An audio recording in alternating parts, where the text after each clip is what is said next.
Can you imagine being told you're just a bother by the son you raised? A son who has become so consumed by his own life that he sees you as nothing more than a burden. I was there, in that chaotic house in Guanajuato, and I saw the hurt in Ernesto's eyes. What no one tells you is that some betrayals run so deep they can change a person forever, transforming a simple act of love into a profound act of defiance. Picture waking up one morning and realizing that the person you've dedicated your life to has no place for you. You are, in his eyes, just a problem to be solved. Today, I'm going to tell you the story of Ernesto, a man who, after a lifetime of quiet dignity, was pushed to his breaking point. I'll show you how a moment of blind rage from his son led Ernesto to make a shocking decision. But most importantly, you'll learn a timeless lesson about self-worth that will help you ensure no one ever makes you feel like a burden again. Every second matters in this story, because if you ignore this lesson, you risk being taken for granted by the people who should value you the most. Stay with me until the very end to discover the one thing Ernesto did that day, a seemingly simple act of defiance that not only saved his dignity, but also forced his son to confront the terrifying reality of his own words. You won't believe what happened when he put his son's name on the nursing home door. My name is Ernesto Mendoza, but everyone who knew me in town just called me Don Ernie. I'm 82 years old and I was born and raised in Guanajuato, Mexico. For nearly 5 decades, I worked with my hands, building, carving, sanding, shaping wood into something useful, something beautiful. After my wife passed away 10 years ago, it was the only thing that kept me grounded, that and the little rose garden she left behind. I still get up at 5 every morning, not because I need to, but because I like the quiet before the world wakes up. I moved in with my son Miguel about a year ago. Not because I couldn't take care of myself. I still drive, still cook, still clean, but because he insisted, said it was better for everyone, and that he wanted to look after me. But the truth is, I think he was scared of being alone after his marriage started falling apart. He's an architect, always running, always stressed, always somewhere else in his head. I thought I could help him, be useful, maybe give him a little of the peace I found in old wood and early mornings. But lately, it's like I became invisible in his house. Miguel has this way of looking through me. You know that feeling when someone walks into a room and doesn't even acknowledge you? Like you're part of the furniture? That's how most of our mornings went. I'd make coffee, sometimes breakfast. He'd grab it without a word and rush off to whatever meeting or crisis his day held. I told myself he was just overwhelmed, that life was beating him down. But even the dog wags its tail when you walk in. Last Friday started. Just like that. I had noticed his office was a mess, papers everywhere, coffee rings on important-looking blueprints, folders bent in half. I figured I'd help. I didn't throw anything away, just organized everything into neat piles. I've always had a good eye for order. My wife used to say I could straighten the legs of a wobbly table with just a look. I thought maybe, just maybe, he'd notice and say thank you. But what I got wasn't gratitude. What I got was the sound of his voice breaking like thunder across the house. He stormed into the room, eyes wild, mouth already moving before I could explain. "What the hell did you do?" he yelled, snatching papers off the desk like I'd set them on fire. I opened my mouth to speak, but he cut me off, his voice sharp enough to slice through bone. "You're just a bother. All you do is get in the way." I don't remember the exact moment I stopped hearing his words. It was like something inside me turned down the volume, like I was watching a movie about someone else's pain. My hands, the same ones that carved saints out of cedar and built cribs for children who are now grown men, started to tremble. I looked at him, my son, and for the first time, I didn't see the boy who used to sit on my shoulders or the man I hoped he'd become. I saw a stranger. I didn't cry. Not then. I just nodded, walked out of the room, and went to my part of the house. I sat in the chair by the window and stared at the roses. They were blooming, just barely, pink, with a little dust on the petals. She would have loved that. I whispered to her, like I do sometimes when it gets too quiet. And then I made a decision. Quiet, but firm. The kind of decision that sits in your chest like a nail in wood, meant to stay. That night, I didn't sleep. I watched the clock tick through every hour, thinking about the way his words felt, like splinters under the skin. I thought about how many times I bit my tongue, tried to be helpful, tried to be small so he could breathe. And I thought, maybe it's time I show him what it really means to feel like a burden. The next morning I shaved, combed my hair, and put on my navy blue suit, the one I wore to my wife's funeral. Not because I was mourning again, but because I needed to feel like myself, the man I used to be. I didn't make coffee that day. I didn't water the roses. I just sat for a moment in silence, tying my shoes slowly, feeling the weight of every step I was about to take.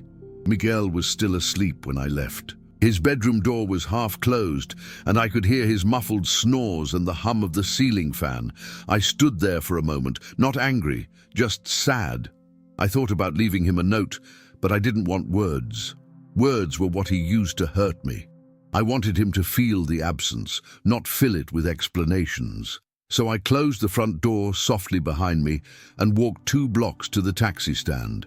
The driver was a young man with a soft accent from Veracruz.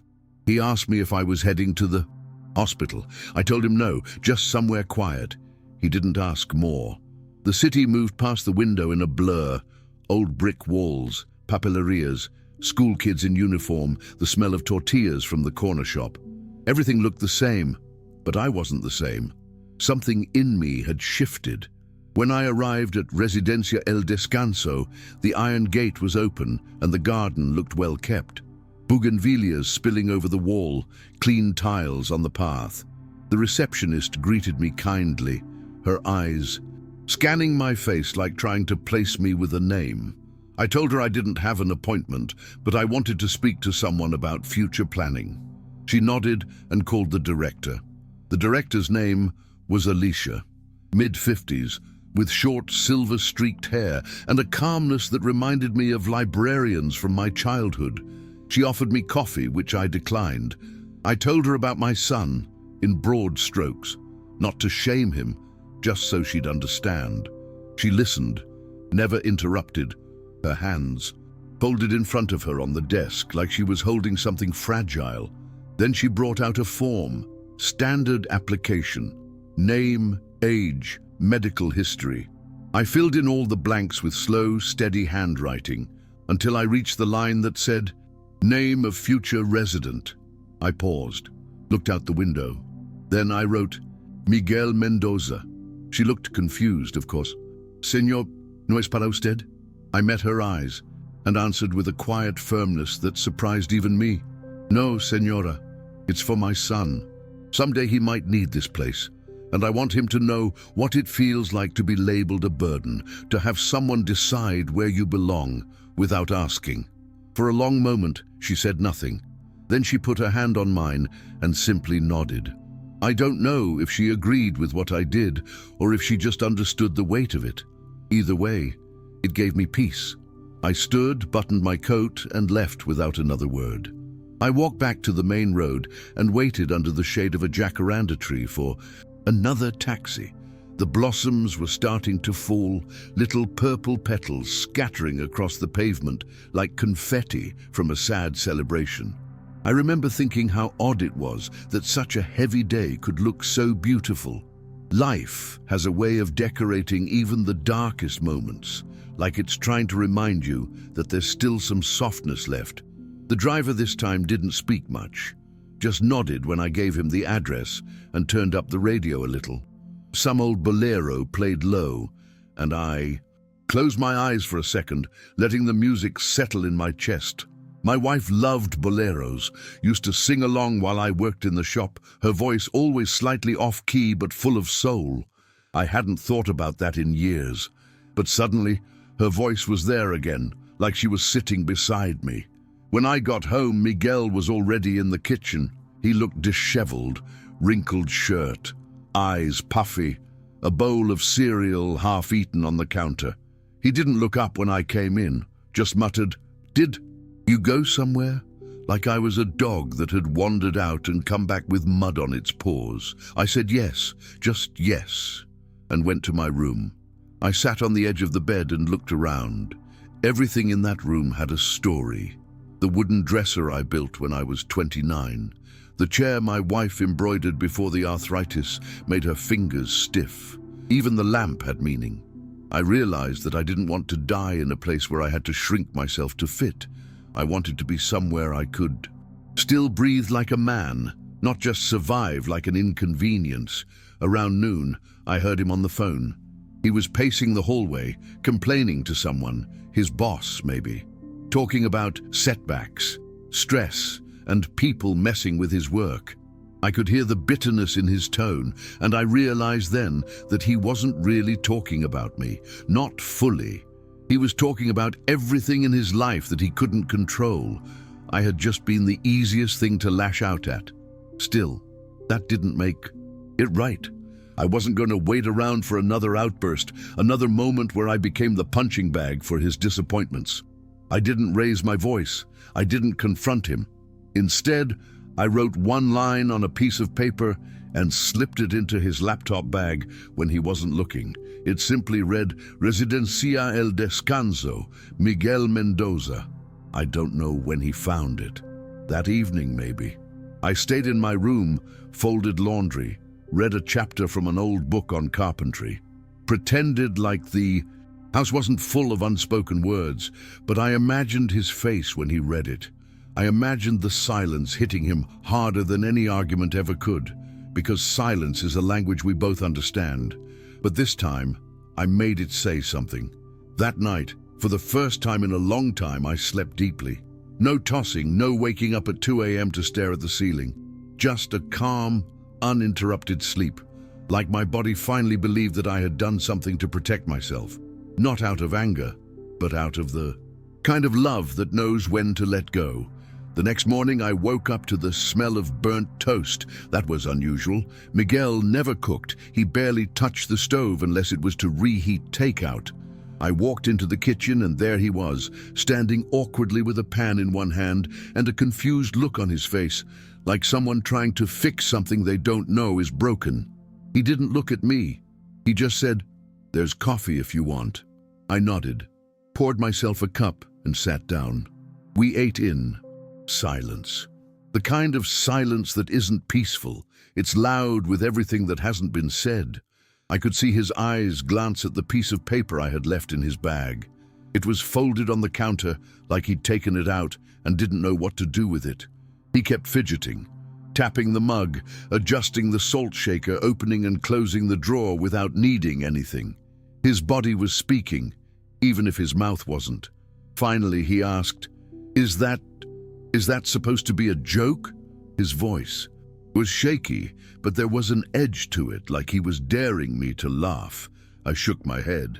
"No, Miguel, it's not a joke." I took a sip of coffee. "It's something to think about." That was all I said, and I watched his face fall just a little, like someone realizing the ground beneath them isn't as solid as they thought. He tried to recover with sarcasm. "So what? You're kicking me out now." I didn't answer right away. I let the question hang in the air between us. "I'm not kicking you out," I said. "Eventually, I'm showing you where people end up when no one wants to deal with them anymore." He didn't speak after that. He just stood up and left the room, his footsteps sharp and heavy on the tile. I could hear him slamming drawers in his office, muttering under his breath. Part of me wondered if I had gone too far, but then I remembered his words. "You're just a bother." And I felt the sting all over again. Some things need to be answered, not with shouting or fists, but with mirrors. I wasn't trying to hurt him. I was trying to make him look at himself, maybe for the first time in years. That afternoon, he didn't come out of his room. Not for lunch, not for dinner. I left a plate on the counter just in case. Old habits. My hands kept busy, polishing a wooden frame, tightening screws on a loose chair leg, sweeping the porch. But my mind was elsewhere, replaying everything, doubting, affirming, doubting again. It's strange how love and pain can sit in the same chair. As the sun started to set, I stood at the window again, watching the sky turn that deep orange that always reminded me of my wife's shawl. I felt tired, but not weak, just finished, like a long day of work well done. I had no idea what Miguel was thinking, or if he was even capable of understanding the message I left him. But I had done what I needed to do, for me. Before going to bed, I left the house key on the kitchen table, not as a threat, not as a goodbye, just as a symbol. I wasn't a prisoner. In that house, I had a choice, and I wanted him to know that I was no longer going to stay somewhere I was unwanted. I folded the dish towel one last time and turned off the lights. The next day, Sunday, was unusually quiet. Miguel didn't leave his room all morning. Normally, even during the weekends, he'd be glued to his laptop or barking orders over the phone, but this time there was no sound at all, not even the creak of his desk chair. The silence stretched like an elastic band, tight and ready to snap.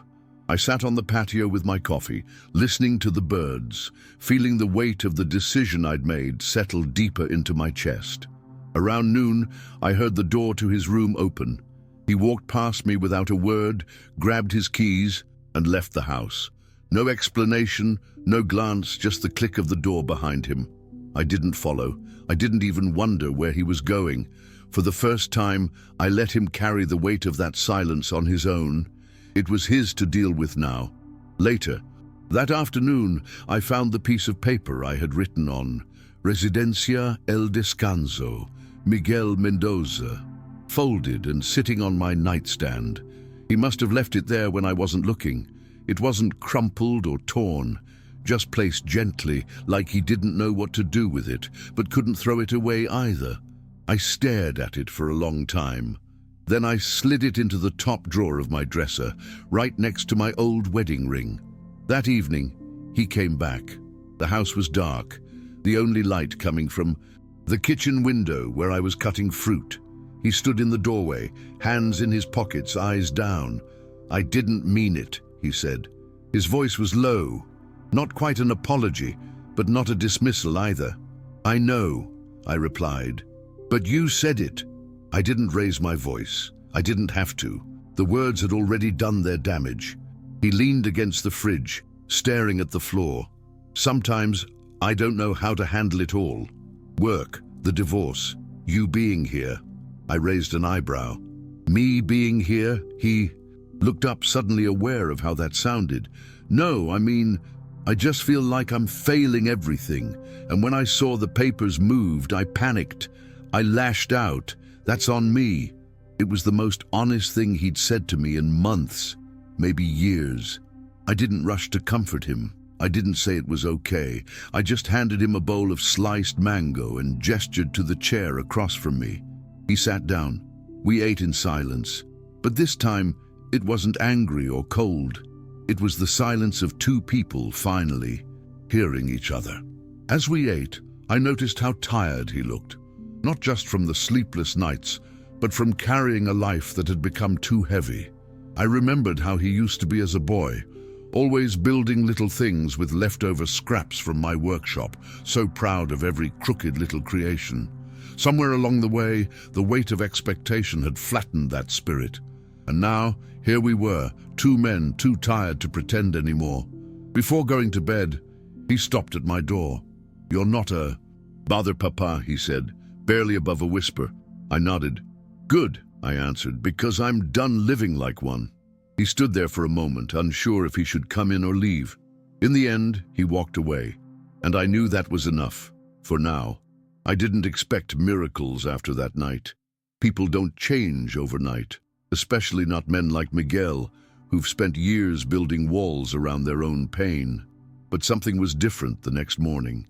He didn't rush out of the house like usual. He made toast, decently this time, and actually sat with me for breakfast.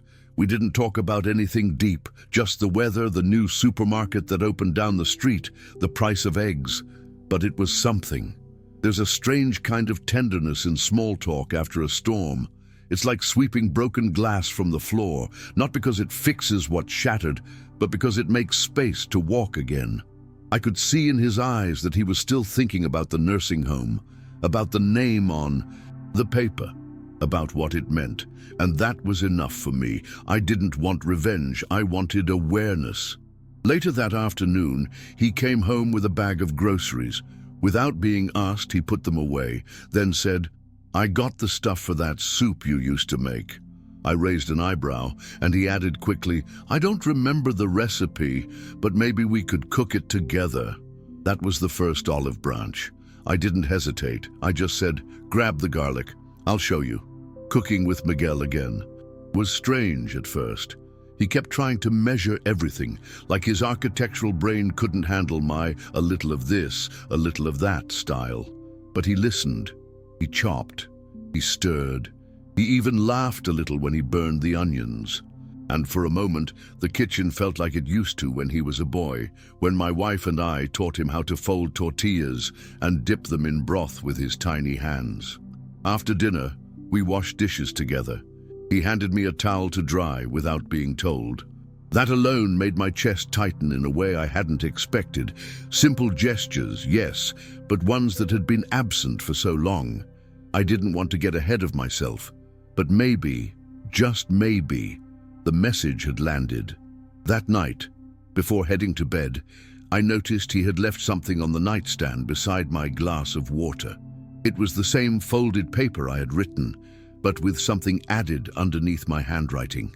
His penmanship, small and careful. "I'm sorry. I'm trying." I held that note in my hands for a long time. It wasn't dramatic.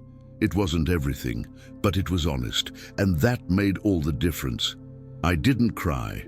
I thought I would, but I didn't. I just folded the paper again and tucked it back into the drawer with the ring. Not as a memento of pain, but as proof that even words can be repaired, just like broken chairs, with care, patience, and enough willingness to pick up the pieces. The next morning, he offered to drive me to the hardware store. It had been years since we'd done something like that together. I didn't need anything urgent, but I said yes anyway. We rode in silence, but the good kind this time, the kind that holds promise. At the hardware store, we walked through the aisles like two old friends who hadn't spoken in years. I looked at the rows of hammers, screws, and sandpaper, feeling more at home there than I had in Miguel's house for months. He followed me quietly, occasionally asking things like, "Is this the varnish you used on the old cabinet? Or would this glue hold for oak?" It felt like the first time in ages he was seeing me as someone with answers, not just someone in the way. I picked up a new brush and a small tin of wood stain. "Thinking of restoring that bench in the backyard," I said, half expecting him to dismiss it, but instead he nodded. "I could help," he said, not because he had to, because he wanted to. I didn't smile right away, but inside, something loosened. I grabbed a second brush and tossed it into the basket. On the way home, we stopped at a small taco stand I used to take him to when he was little. It hadn't changed much. Same red plastic chairs, same guy behind the grill with the towel over his shoulder. Miguel looked at the place like he was stepping into an old photograph. "You think they still make the spicy green salsa?" he asked. "Only one way to find out," I said, and we sat down. We talked about nothing and everything. He asked about old clients I'd worked with. I asked how things were going. With the divorce, he didn't go into detail, but he said, "It's hard. I wasn't ready for how alone it would feel." I nodded. "Yeah," I replied. "Loneliness doesn't knock. It just lets itself in." He went quiet after that, and we both knew we were talking about more than just him. When we got home, he helped me carry in the tools, and for the first time he followed me into the workshop. It was dusty, untouched. I hadn't used it properly since moving in. I watched as he ran his fingers along the edge of the workbench, brushing away years of neglect. "You could teach me again," he said, just like that. No pretense, no pride. A simple request from son to father, and my throat tightened. I pulled out some scraps of wood and we started sanding. Nothing big, just shapes, blocks, the kind of simple project you'd give to a child just learning to feel the grain. And he didn't rush. He didn't try to make it perfect. He just listened, asked questions, smiled once or twice. The workshop filled with the soft sound of sanding and the memory of everything we used to be.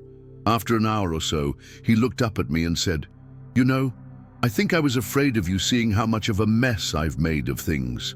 I didn't stop sanding, just replied, "That's the thing about fathers, Miguel. We see the messes, and we stay." He nodded, and for the first time in years, he looked like the boy I used to carry on my shoulders, less sure of himself, but finally willing to be seen. That night, when I went to bed, I didn't fold the silence around me like a blanket like I used to. I left the door open, just a crack, and around midnight, I heard footsteps, a soft knock. "Papa," he whispered. "Yeah," I answered. "Can I sit for a while?" I nodded, even though he couldn't see me, and he sat at the foot of my bed, like he used to when he was scared of the thunder. We didn't talk much that night. He sat there in silence, his hands resting on his knees, head slightly bowed like he was still unsure if he belonged in that room. I didn't push him to speak. Sometimes presence is enough, just being there, letting the quiet say what words never quite can. Eventually his breathing slowed and he leaned back against the wall. It reminded me of when he was little and used to fall asleep beside my bed during storms. I stayed awake long after he left the room, not from worry, but from something softer. Hope, maybe. A kind I hadn't felt in a long time. I thought about the note, the soup, the workshop. Each one, a thread stitched carefully into the fabric of something that had once torn. Nothing was fully healed, but we were no longer bleeding. That was already more than I had expected. The next morning, I found a sticky note on the fridge. "Back by 1. Let's finish the bench." Just that. Short, practical. But beneath it, I could hear everything he didn't know how to say yet. I spent the morning gathering the brushes, laying out the sandpaper, and choosing the right rags for polishing. I worked. Slowly, deliberately, like I used to before deliveries, enjoying the ritual more than the result. When Miguel got home, he was carrying 2 cold beers and a bag of pan dulce. "I figured we earned this," he said with an awkward smile. We sat outside in the shade, drinking slowly, eating in silence. The bench stood between us, halfway restored. It wasn't perfect. The wood still had splinters, the legs wobbled slightly, but it held, like us. Flawed, but functional. As we worked, he told me more about the divorce, how it wasn't just about his wife, but about years of trying to live up to something he never defined. I thought if I just worked hard enough, made enough, fixed enough, maybe I'd feel worthy. I stopped him there. "Miguel, you were worthy before you even knew how to hold a hammer." He didn't respond, but I saw the way his jaw clenched to keep something from falling out of his eyes. We sanded in silence after that. Not awkward silence, companionable silence. The kind that happens when 2 people trust each other enough not to fill every gap with noise. At one point, he handed me a chisel, and our hands brushed. Just that one moment of skin on skin after so many years of distance made me feel like I'd just stepped into sunlight. When we finally finished, we sat on the bench together. The wood was warm from the sun, and it creaked under our weight, but it held firm. He looked at me, then down at his hands. "I never wanted to make you feel small," he said. "But No, I did," I nodded. "And I let myself shrink to fit into your life. That ends now." He didn't fight it. He just whispered, "Good." We sat there until the sun dipped below the wall, painting everything orange and gold. I thought about the paper again, the nursing home form with his name on it. I never brought it up again, and neither did he. It didn't need to be spoken about. He knew what it meant, and more importantly, he knew why I did it. That evening I watched Miguel from the doorway as he cleaned up the tools without being asked. He lined up the screwdrivers the way I used to, organized the brushes by size, even wiped down the workbench like it was sacred. It wasn't just about cleaning. It was reverence, respect, something I hadn't felt from him in a long time. My hands were still stained with polish, but for the first time, my heart felt clean. After we closed the workshop, he asked if I wanted to go for a walk. We hadn't walked together since his mother's funeral. The high neighborhood looked smaller now, quieter, but familiar. We passed the corner store, where the same old man still sat counting change like he'd never left that stool. Miguel greeted him, smiled, even introduced me like he was proud I was his father. I didn't say anything, but that moment lived in my chest like a flame. Back at home, he asked if I wanted to show him how to make the rose fertilizer I always used. It wasn't complicated, just eggshells, coffee grounds, and crushed banana peel, but I had never explained it to him before. It felt strange letting him into that part of my world. The garden was always mine, but I saw him kneel beside the roses with genuine care, and I realized something. Maybe he wasn't trying to take over. Maybe he was trying to understand. That night, he brought a small folding chair to the garden and sat beside me while I watered the plants. "I used to think you talked to them," he said with a smirk. "I do," I replied. "They listen better than most people." He laughed softly, but it wasn't mockery. It was recognition, the kind of laugh you make when you're finally in on the secret. We stayed outside until the mosquitoes reminded us we were old men with soft blood. When we came inside, he turned to me and said, "I'm going to start looking for a smaller place." I didn't know what to say. "You don't have to," I replied. "I know," he said, "but I want to. Not because I want to get away from you, but because I want to be someone you'd choose to live with, not someone you feel stuck with." I nodded slowly. That was something I never expected to hear, and the fact that it came without guilt, without force, made it all the more powerful. He was finally starting to take responsibility for his space, his choices, his presence. That alone made me feel lighter, like I could finally breathe in my own home again. The next morning, I woke up early as usual, but this time when I came into the kitchen, he was already there. 2 mugs of coffee on the table, toast with guava jam, a newspaper folded neatly beside my chair. "I figured we'd read the news together," he said, "like you and Mama used to do." I sat down without a word and opened the paper, but I didn't read. I just watched the steam from the mug rise like smoke from an old fire finally burning out. As I looked across the table, I realized something. This wasn't about punishment. It never was. It was about memory, about respect, about a man learning, maybe too late, but learning. Still, that love isn't quiet obedience or tolerated presence.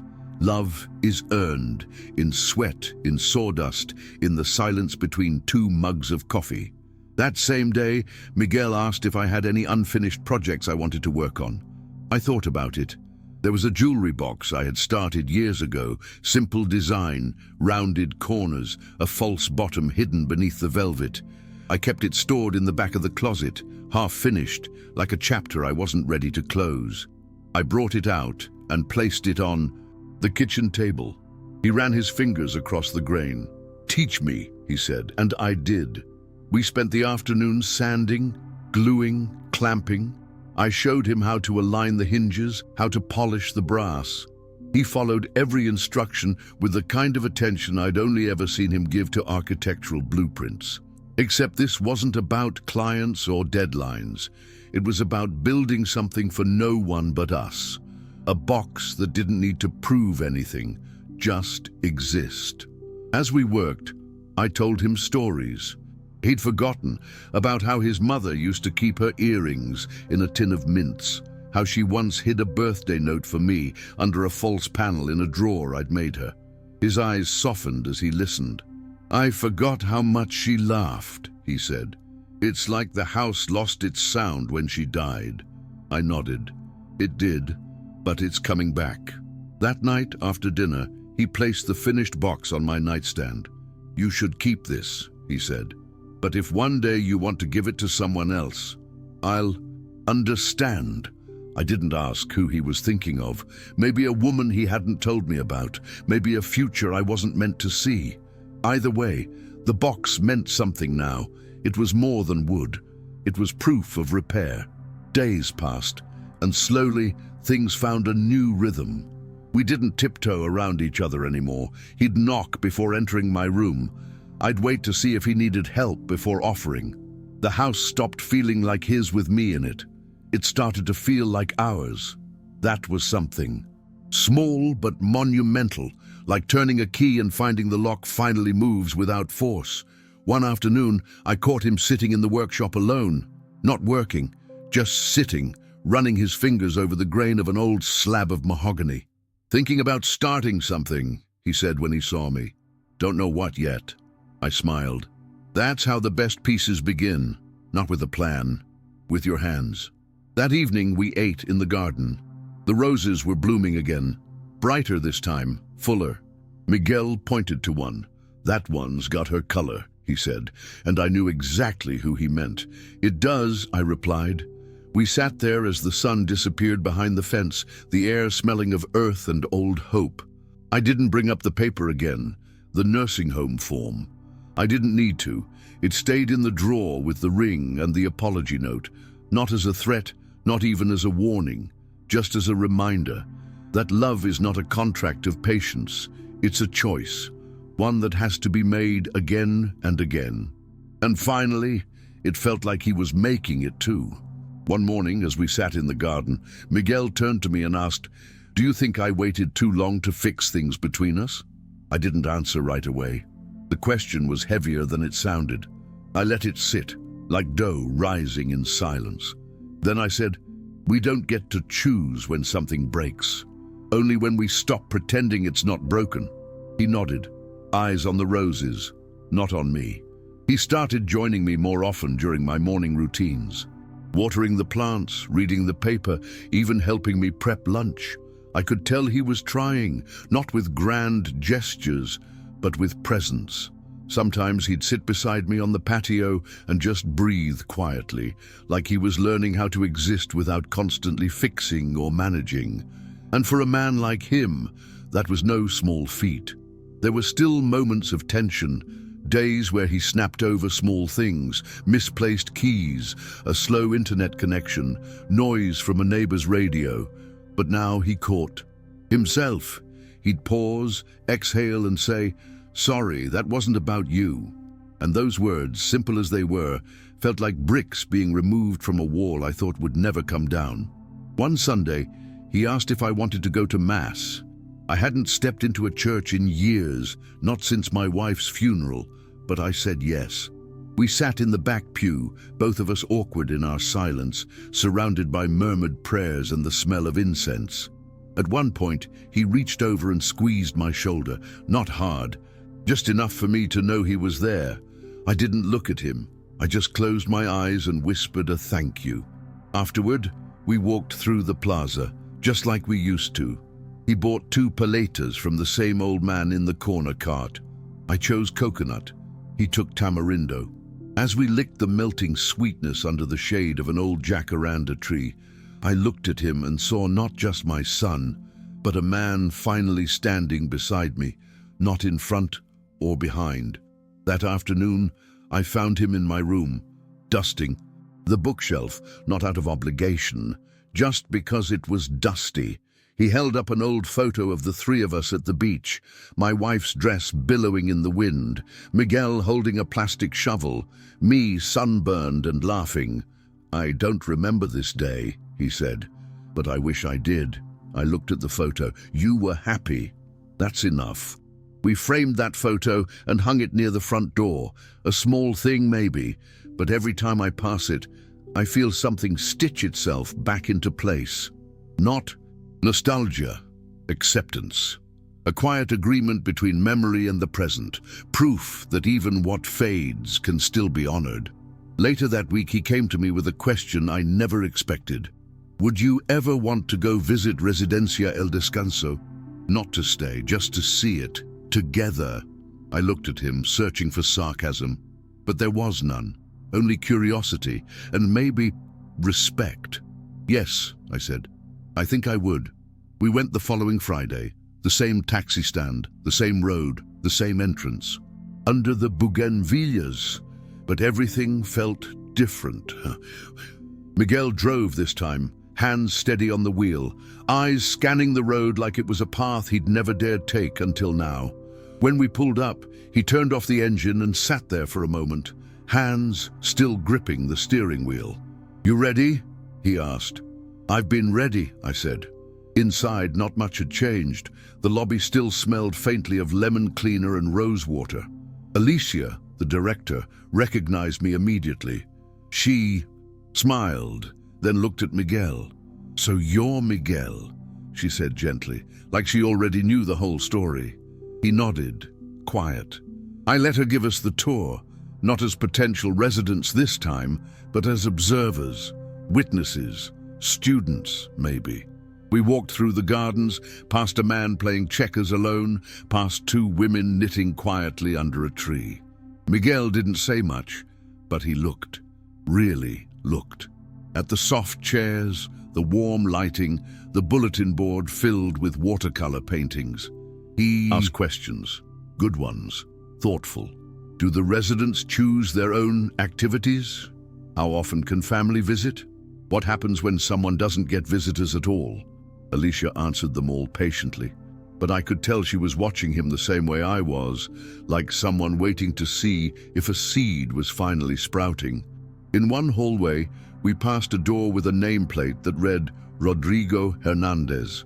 Miguel stared at it for a long moment. Then he whispered, "It's strange seeing a name on a door.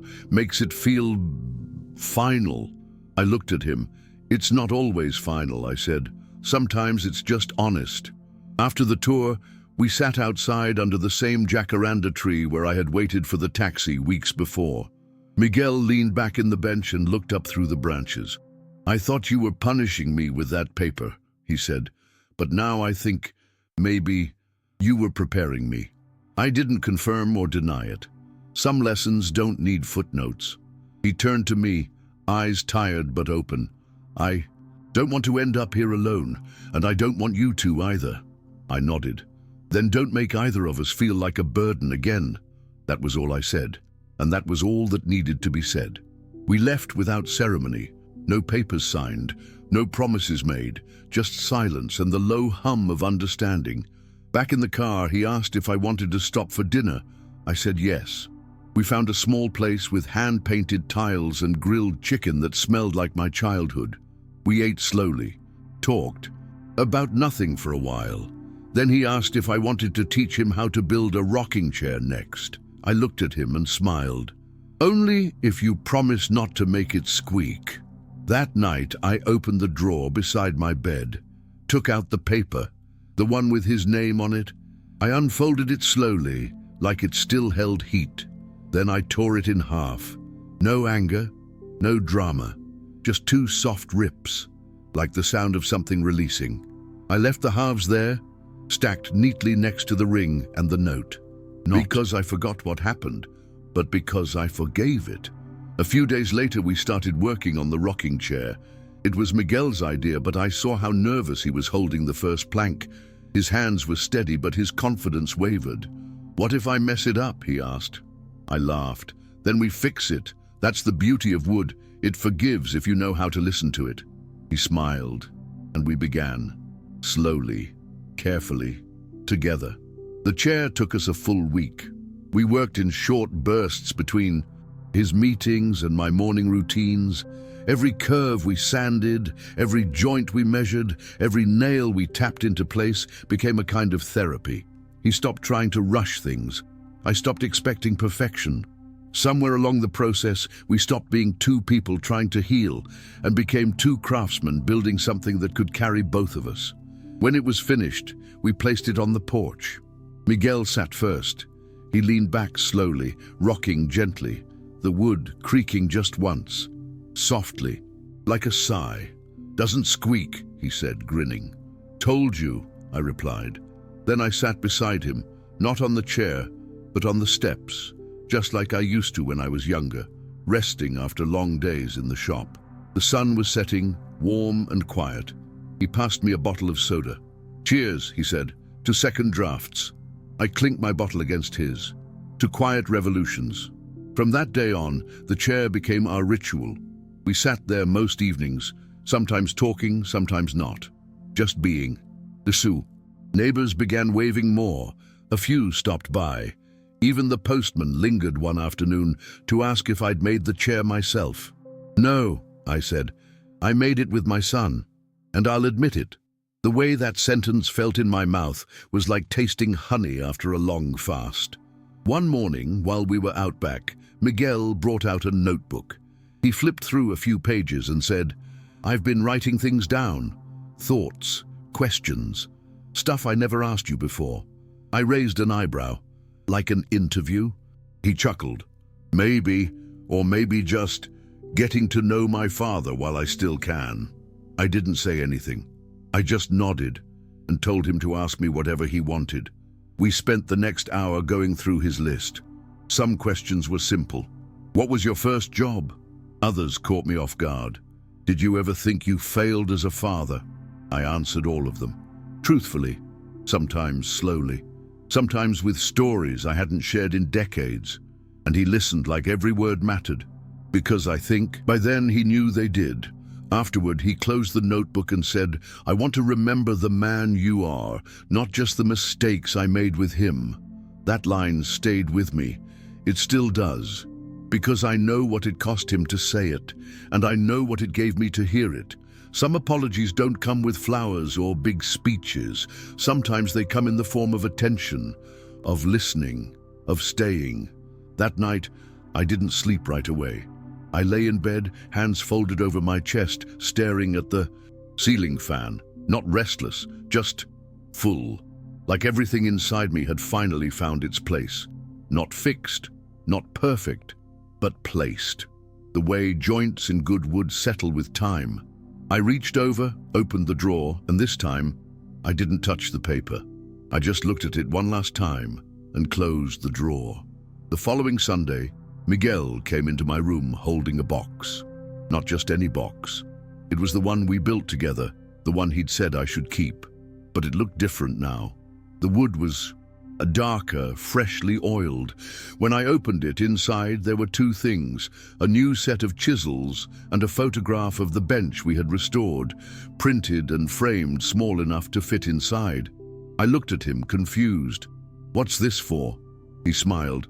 "For the next project, and to remember the last one." I didn't say anything right away. I just ran my fingers along the edge of the frame, then held the chisels like they were holy. Tools mean something to men like us. They're not just instruments. They're extensions of how we shape the world. And these weren't just tools. They were promises of time, of effort, of staying. Later that day, I invited him to come with me to visit my wife's grave. He hadn't been in years, not because he didn't care, but because grief had a way of hardening in his chest, too painful to touch. We brought fresh roses from the garden, knelt beside the stone, and cleaned the edges of the letters like we were brushing off shame. "She would have liked the bench," he said. "Be quietly." I nodded. "She would have liked this version of you even more."